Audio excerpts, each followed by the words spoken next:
చూడండి, చెట్టు ఉంటే చెట్టు కిందకు వచ్చి పూజ చేయించుకొని చల్లగా ఉందని హాయిగా పడుకుంది మా తల్లి గోమాత, మా బుజ్జి తల్లి. అమ్మా అమ్మా చూడండి, చెవులు గమనిస్తూ ఎట్లా చెవులు కదిలిస్తుందోను. ఇవి బాగా వింటాయండి, ఇవి అసలు చాలా బాగా వింటాయి. చూడండి, అమ్మా అమ్మా అమ్మా అమ్మా ఇటు చూడు తల్లి, ఇటు చూడు ఒక్కసారి. గోమాత ఇటు చూడమ్మా, నిద్రపోతున్నా. అమ్మా తల్లి ఇటు చూడమ్మా. చూడండి చెవు ఎలా గమనిస్తూ చూడండి. అస్సలు నాకు బల ఆశ్చర్యంగా ఉందండి.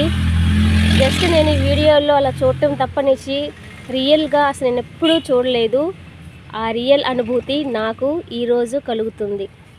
అమ్మా అసలు వింటూనే ఎంత గమనిస్తుందో కళ్ళు మూసుకొని. ఓయ్ తల్లి. అమ్మా చెట్టు కిందండి, చూడండి చెట్టు కింద వచ్చి పడుకోనుంది.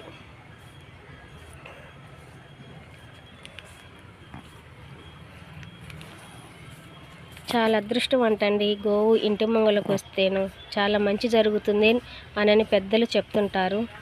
మనకంటూ మంచి జరిగిందంటూ ఏమీ లేదండి.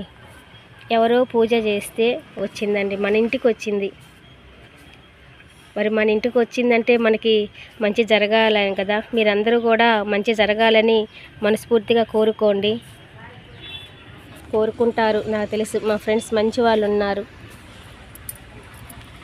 మా సబ్స్క్రైబర్లు చాలా మంచి వాళ్ళు ఉన్నారండి నిజంగా. అమ్మా అమ్మా అమ్మా కళ్ళు తెరువు తల్లి, చూడు ఒకసారి. చూడమ్మా, చూడు చూడు. ఇంకొక ఉంది పెద్ద ఆవిడ, ఇదిగో ఇదిగో ఇంట్లో లోపలికి వెళ్ళడానికి తలుపు నెడతాం చూడండి. ఇంట్లో ఏం లేదమ్మా, తెచ్చేవాళ్ళు కూడా ఎవరు లేరు, నాకేమో హెల్త్ బాగలేదు, ఇంట్లో పిల్లలకి సంబంధించింది బాలామృతం ఉంది పెడతాను అని చెప్పి తీసుకొచ్చానండి. నేను అట్ట బయటకు వచ్చి రాగానే లాగేసుకుందండి చేతిలో ఉన్న ప్యాకెట్స్. అది చూడండి, నేను చేతికి ఇచ్చిన దగ్గర ఓపిక పట్టలేదు. చూడండి ఎంత చూడు ఎట్లా చేసేసిందో. అయినా నాకు ఇష్టమేనండి మా తల్లి గోమాత. గోవును పూజిస్తే చాలా మంచి జరుగుతుందని పెద్దలు చెప్తుంటారండి. గోమాతలో 3 కోటి దేవతలు కూడా ఉంటారంట, తల్లి బిడ్డ వీళ్ళిద్దరూ.